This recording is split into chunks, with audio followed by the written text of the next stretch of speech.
How's it going, guys? I want to give my dad a shout out for helping me figure out this wiring diagram. There were two things on here that I was having a hard time with. It was the economy drive switch, the economy drive indicator, the overdrive switch, and the overdrive indicator light.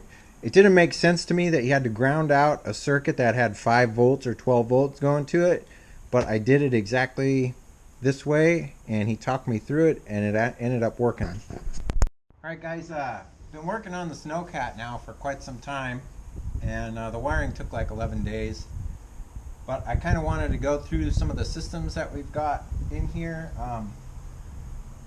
The main one here is the it's kind of the overdrive and the economy lights, so I got those hooked up. However, the transmission's probably going to throw a diagnostic code or a flashing light because I don't have a vehicle speed sensor 2 connected. The transmission will still work the way it's supposed to. Everything will work the way it's supposed to. It'll just throw a diagnostic code. There might be a workaround that I come up with in the future, but for right now, that's what I got. Everything else has been wired. I've gone over it a couple times. Let me come out here and show you.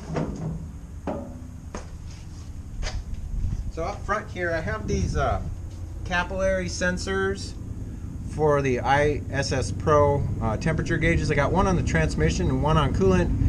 I have to get this whole fitting thing reorganized, and I've got an adapter coming today that will allow this to get into the thermostat housing, which is where it needs to be. It needs to be directly in there. Otherwise the gauges, they just don't work. Something similar kind of on the transmission too that I have going on, but that's another one of the known issues. I did have an oil leak coming out of the power steering pump, but yesterday I heat cycled the motor a couple times, and it looks like it took care of it. Had a couple coolant leaks coming from the heaters inside the cab, but those got taken care of too. Aside from that, I think we're going to get the Snowcat started up, and I'll kind of just pretend like I'm driving it, and you can see the differential working and the wheels spinning and whatnot, or the sprockets spinning and whatnot, and then we'll go from there. Got to turn the instruments on here, and I think that's probably all we're going to need. I'll turn the strobes on for fun. How's that? So let's get this baby started.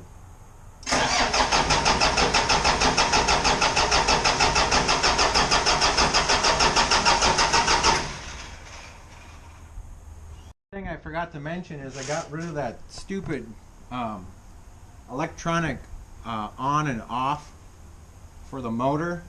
You probably saw at the beginning of the video where I smashed it with the hammer. And I installed this. All it is a wired throttle cable, and while we were trying to start it here, it was pulled back ever so slightly. So the motor still has its prime on fuel and everything, so let's give this a try again. Appearance by Aura Bajora. Aura, watch out. It's gonna get loud.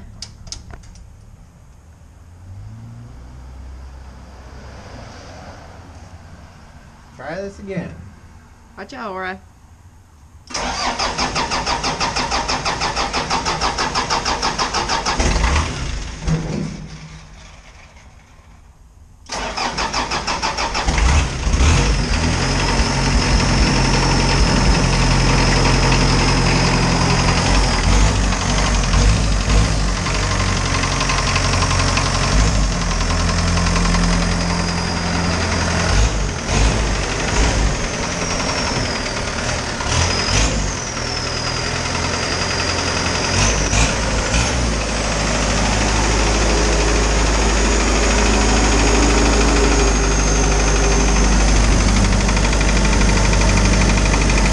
Good oil pressure. The RPM gauge is wrong. I had to order a different one because you can't adjust it past it where it goes.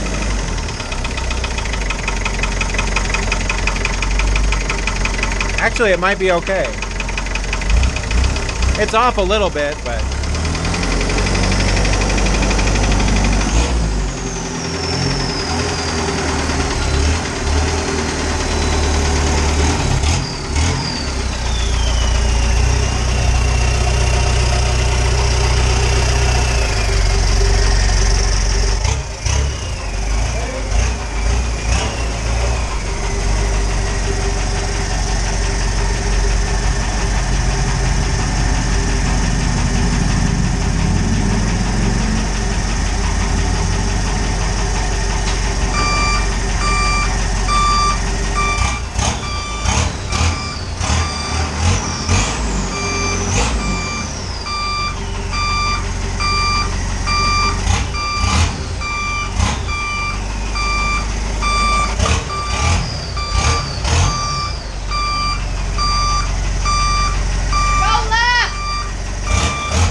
one. Same in reverse, too. Go left. Go right. Go right. Yeah.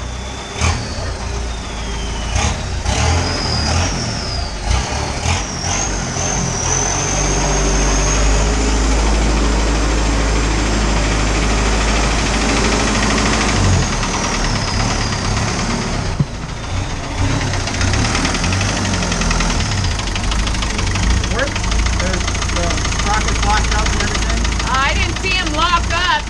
They would both stop. One would freewheel a little while the other one would go faster. You'll see in the video. Neither one of them stopped 100%.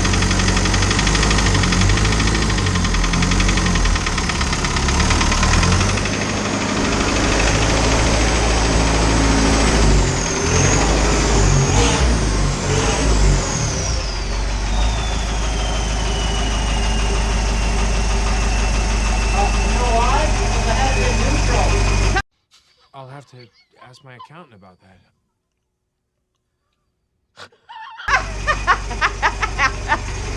Okay. Try it again. All right. Go left.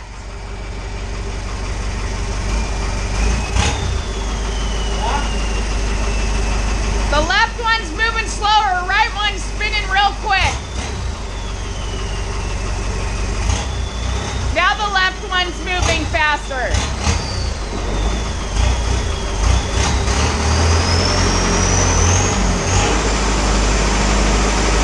There you go.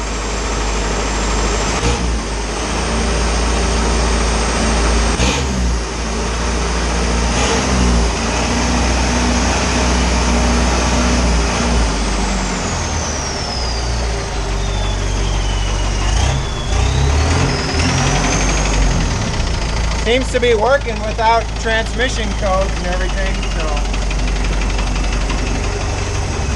Yeah, you pulled both brakes, they locked up. Yep. There's a little delay, a lag, but yes, they...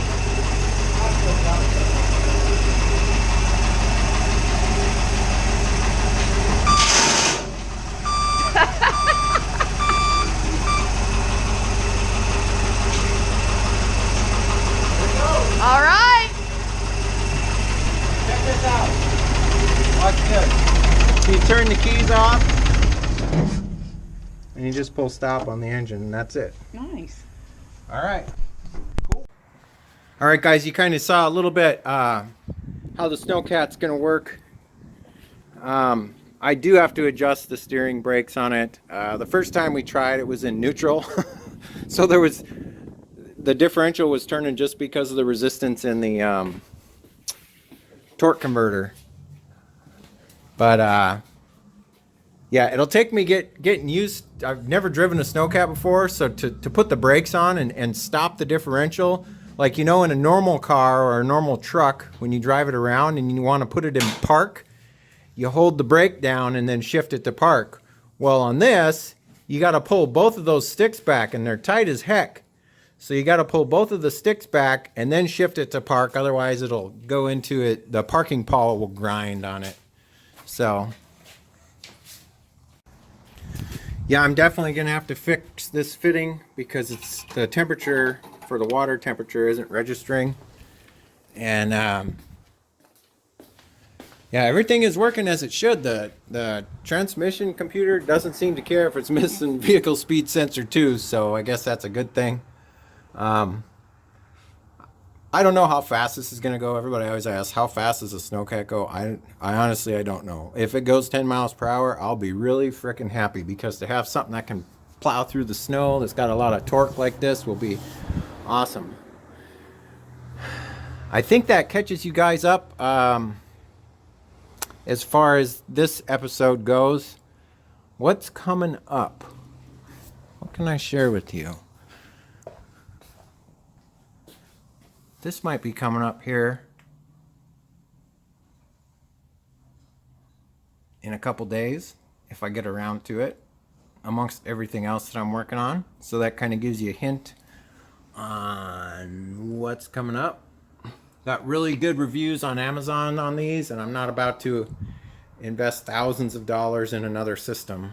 So that's coming up. What else do we got? Ooh, this might give you a hint. Got this coming up. There's 4 of them. I bet you can probably guess what's coming up for those. This is also coming up, which is not. Uses stuff on my truck. It's awesome. And of course, hey, there's a picture of my engine in there. Look at that. And of course, I'll probably start working on this mess this week. So remember, we've got to create a chase, and then I've got to build a dog house. So I've got an idea of what I want to do here. It's in my mind. I just got to get it onto the stainless and get it built. So, but aside from that, I think that's pretty much it. If you guys like this video, give me a thumbs up.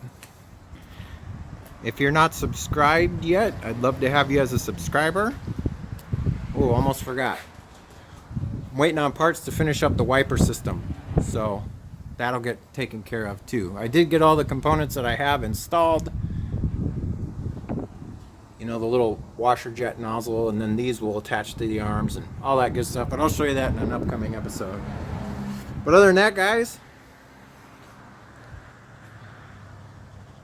take care, and I'll catch you next time. See you later. Bye-bye.